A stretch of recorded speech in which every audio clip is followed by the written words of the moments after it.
गांव का मशहूर किसान आधी रात को अपने खेत में अकेला खड़ा था। ठंडी हवा चल रही थी, लेकिन उसके माथे पर पसीना था। उसके सामने जमीन पर एक लाश पड़ी थी। हाँ, एक इंसान की लाश। राउं का दिल तेजी से धड़कने लगा। ये ये कौन है और मेरे खेत में कैसे आया? लेकिन इससे पहले कि वो कुछ समझ पाता, झाड़ियों के पीछे से किसी के कदमों की आहट सुनाई दी। 3 दिन पहले राउं अपने खेत में आलू की खुदाई कर रहा था। इस बार फसल बहुत अच्छी हुई थी और बाजार में आलू के दाम भी आसमान छू रहे थे। वह खुश था। इस बार तो मैं खूब पैसा कमाऊंगा। तभी उसका पड़ोसी मलाया और बोला, राउं भाई, मेरे खेत में भी खूब आलू हुए हैं। लगता है इस बार हम दोनों मालामाल हो जाएंगे। राउं के चेहरे की हंसी अचानक गायब हो गई। अगर मलाय भी अच्छा कमाएगा तो मेरा मुनाफा कम हो जाएगा, उसने मन ही मन सोचा। उसे सिर्फ अपना फायदा चाहिए था। वह चाहता था कि गांव में सिर्फ उसी की फसल बिके और बाकी किसानों की बर्बाद हो जाए। उसी शाम राउं अपने खेत में बैठा था। तभी एक अजनबी उसके पास आया। वह लंबा, दुबला पतला और अजीब सी पोशाक में था। उसकी आंखों में एक अजीब सी चमक थी। तुम्हें सबसे अमीर बनना है? अजनबी ने धीमी आवाज में पूछा। राउं ने उत्सुकता से सिर हिलाया। तो ये लो। अजनबी ने उसे एक छोटी सी काले रंग की पुड़िया दी। इसे अपने खेत में डाल दो। तुम्हारी फसल पहले से भी बेहतर होगी और बाकी सबकी फसल खराब हो जाएगी। राउं की आंखों में लालच आ गया। उसने बिना कुछ सोचे वो पुड़िया अपने खेत में डाल दी। अगली सुबह गांव में हंगामा मच गया। मलय और कई किसानों की फसल बर्बाद हो गई थी। आलू सड़ चुके थे और पूरा खेत एक अजीब बदबू से भरा था। गांव वाले घबरा गए। ये कैसे हुआ? कल तक तो फसल बिल्कुल ठीक थी। लेकिन उधर राउं के खेत में आलू पहले से भी बड़े और चमकदार हो गए थे। राउं मन ही मन मुस्कुराया। अब पूरा बाजार मेरा होगा। लेकिन उसे नहीं पता था कि जिस लालच के खेल में उसने कदम रखा था, वह उसे बहुत महंगा पड़ने वाला था। रात हुई। राउं अपने खेत में गया, ये देखने कि सब ठीक है या नहीं। चारों तरफ गहरा सन्नाटा था। लेकिन अचानक मिट्टी के नीचे से कुछ सरसराने की आवाज आई। राउं चौकन्ना हो गया। ये क्या था? उसने जमीन पर हल्की खुदाई की और तभी वहां एक आदमी की लाश पड़ी थी। उसकी आंखें खुली हुई थी और चेहरा ऐसा लग रहा था जैसे मरने से पहले बहुत दर्द सहा हो। ये कौन है और मेरे खेत में कैसे आया? लेकिन तभी झाड़ियों के पीछे से किसी के कदमों की आहट सुनाई दी। राउं ने डर से पीछे मुड़कर देखा और उसकी सांसें रुक गई। बड़ा अच्छा खेल खेला तूने किसान। राउं के माथे पर पसीना आ गया। ये यहाँ क्या कर रहे हो? उसने हकलाते हुए पूछा। बाबा ने एक गहरी सांस ली और मुस्कुराते हुए कहा, मैंने तुझे मौका दिया था, अब आगे तेरा खेल तुझे ही खेलना होगा। राउं को कुछ समझ नहीं आया, लेकिन उसे पता था कि अब उसे जल्द से जल्द इस मुसीबत से बाहर निकलना होगा। राउं ने बिना कुछ सोचे समझे खेत में गड्ढा खोदा और लाश को वहीं दफना दिया। बाबा चुपचाप खड़ा ये सब देख रहा था। जैसे ही राउं ने मिट्टी डालकर गड्ढा बंद किया, बाबा ने ठंडी आवाज में कहा, जो बोया है वही काटेगा। राउं ने घबराकर उसकी तरफ देखा, लेकिन बाबा बिना कुछ कहे धीरे धीरे खेत से दूर चला गया। राउं ने लंबी सांस ली। अब सब ठीक हो गया। अब मेरा काम चल पड़ेगा।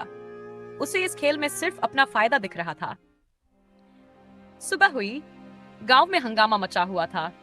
मलय कल रात से गायब है। उसका भाई कासू इधर उधर उसे ढूंढ रहा था। राउं अपने खेत में था। तभी कासू आया और बोला, राउं भाई, तुमने मलय को देखा क्या? वो कल रात तुम्हारे खेत की तरफ गया था। राउं ने बिना किसी हिचकिचाहट के कहा, नहीं कासू, मैंने तो उसे नहीं देखा। कासू ने उसे शक की नजरों से देखा और बोला, अगर कुछ भी पता चले तो मुझे बताना। राउं ने सिर हिलाया, लेकिन उसके दिमाग में कुछ और ही चल रहा था। राउं जब खेत की तरफ लौट रहा था, तभी रास्ते में वही बाबा फिर से उसके सामने आ गया। राउं ने बाबा को देखते ही कहा, अब क्या करने आए हो? बाबा ने शांत स्वर में कहा, मैं बस ये देखने आया हूँ कि तूने क्या बोया और क्या काटेगा। राउं ने झुंझलाकर कहा, सब कुछ ठीक हो गया है, फसल भी अच्छी है और अब कोई दिक्कत नहीं होगी। बाबा मुस्कुराया और कहा, अभी खेल खत्म नहीं हुआ किसान, बस शुरू हुआ है। राउं को बाबा की बातें समझ नहीं आई, लेकिन उसने उन्हें नजरअंदाज किया और खेत की तरफ बढ़ गया। गांव के मुखिया ने फैसला किया कि कासू के भाई को ढूंढने के लिए पुलिस बुलाई जाएगी। कुछ ही देर में गांव में 2 पुलिस वाले आए और उन्होंने पूछताछ शुरू कर दी। जिसने भी उसे आखिरी बार देखा था आगे आए। कुछ लोगों ने कहा कि उन्होंने मलय को राउंड के खेत के पास जाते देखा था। पुलिस वाले राउंड के पास आए और बोले, राउंड, क्या तुमने मलय को देखा था? राउंड ने जल्दी से जवाब दिया, नहीं साहब, मैंने तो उसे नहीं देखा। पुलिस वाले खेत की तरफ देखने लगे। राउंड के दिल की धड़कन तेज हो गई। अगर खुदाई हुई तो, लेकिन उसने खुद को संभाला और सामान्य दिखने की कोशिश की। पुलिस इंस्पेक्टर ने खेत की मिट्टी पर नजर डाली। यहाँ की जमीन थोड़ी नरम क्यों लग रही है? सर, यहाँ हाल ही में खुदाई हुई है। राउंड ने जल्दी से जवाब दिया, हाँ, मैंने रात को कुछ कचरा दबाया था ताकि खेत साफ रहे। पुलिस इंस्पेक्टर ने संदेह भरी नजरों से देखा। हमें यहाँ खुदाई करनी होगी। राउंड के हाथ पांव फूलने लगे, लेकिन गांव के एक बुजुर्ग आगे आए और बोले, इंस्पेक्टर साहब, कासू सिर्फ यही नहीं आता था, उसे तालाब की तरफ भी जाते देखा गया था। इंस्पेक्टर ने कुछ सोचा और बोला, ठीक है, पहले तालाब के पास जांच करते हैं। ओह, राउंड ने राहत की सांस ली। राउंड घर लौट रहा था, लेकिन जैसे ही उसने दरवाजा खोला, वही बाबा अंदर बैठा था। राउंड गुस्से से बोला, तू फिर आ गया? बाबा मुस्कुराया, खेल अभी खत्म नहीं हुआ किसान। तुझे लगा तू मिट्टी में दबा देगा और सब खत्म? राउंड घबरा गया, तू क्या जानता है? बाबा धीरे से बोला, जो तूने दबाया है वो वही नहीं रहेगा। लालच की बुनियाद पर रखी चीजें ज्यादा दिन नहीं टिकती। राउंड चिढ़कर बोला, मुझे तेरी सलाह नहीं चाहिए बाबा। जाने से पहले उन्होंने सिर्फ एक बात कही, जब मिट्टी तेरे खिलाफ बोलेगी तब देखूंगा तू क्या करेगा। राउंड को समझ नहीं आया, लेकिन वह परेशान था। अगली सुबह जब राउंड खेत पर गया, उसका दिल तेजी से धड़क रहा था। उसकी नजर बार बार उसी जगह जा रही थी जहां उसने कासू को दफनाया था। तभी पीछे से एक आवाज आई, बड़ा बेचैन लग रहा है राउंड। राउंड ने पलटकर देखा। बाबा खड़ा था, वही जिसने उसे काली पुड़िया दी थी। राउंड घबराए हुए स्वर में बोला, बाबा, ये सब तेरी वजह से हुआ। तूने कहा था बस फसल अच्छी होगी। बाबा ने गहरी सांस ली और बोला, मैंने कहा था जो बोओगे वही काटोगे। राउंड के माथे पर पसीना आ गया। उसकी हालत खराब हो रही थी। गौतम, जो कासू का छोटा भाई था, अपने भाई को ढूंढ रहा था। कई जगह तलाशने के बाद उसे पता चला कि कासू आखिरी बार राउंड के खेत के पास देखा गया था। गौतम को शक हुआ, उसका मन बेचैन हो उठा। राउंड के खेत में कुछ गड़बड़ है। गौतम खेत की ओर बढ़ा। वहां उसने देखा राउंड और बाबा आपस में धीरे धीरे कुछ बात कर रहे थे। गौतम चुपचाप पास आया और उनकी बातें सुनने लगा। राउंड कह रहा था, अगर किसी को पता चल गया तो?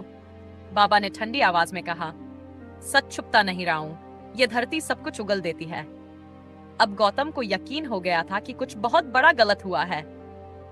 गौतम खेत में घुस गया। वह इधर उधर नजर दौड़ाने लगा। तभी उसकी नजर एक जगह पड़ी जहां मिट्टी थोड़ी अलग दिख रही थी। उसने झुककर मिट्टी को छुआ और महसूस किया कि यहाँ हाल ही में खुदाई हुई है। गौतम घबराया। उसने मिट्टी हटानी शुरू की। कुछ ही देर में कासू की लाश दिखाई देने लगी।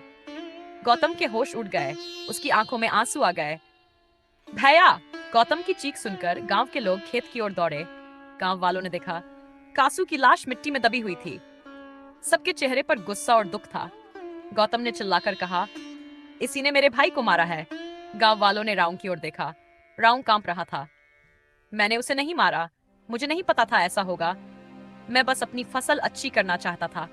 गांव के बुजुर्ग भी वहां आ चुके थे। बुजुर्गों ने बाबा की ओर देखा और पूछा, सच सच बता, यह सब तेरी करतूत है? बाबा चुप रहा। गांव वाले राउंड को माफ कर देते हैं। गांव के बुजुर्गों ने कहा, राउंड गलत जरूर था, लेकिन हत्यारा नहीं है। गौतम गुस्से में बोला, पर मेरे भाई की जान गई है। बुजुर्ग ने समझाया, अगर राउंड को भी जेल भेज दिया तो उसकी जिंदगी भी बर्बाद हो जाएगी। असली गुनहगार कौन है? गांव वालों ने बाबा की ओर देखा। गांव वालों ने फैसला किया, बाबा को पुलिस के हवाले किया जाएगा, क्योंकि उसी ने लालच फैलाया था। राउंड को गांव में रहने दिया जाएगा, लेकिन उसे सबक सिखाने के लिए अगले 5 साल तक गांव की सेवा करनी होगी। राउंड ने आंसू भरी आंखों से कहा, मैं अपनी गलती मानता हूँ। काश मैंने लालच ना किया होता। बुजुर्गों ने गांव वालों से कहा, यह कहानी हमें सिखाती है कि लालच इंसान को अंधा बना देता है। अगर हम मेहनत से नहीं बल्कि गलत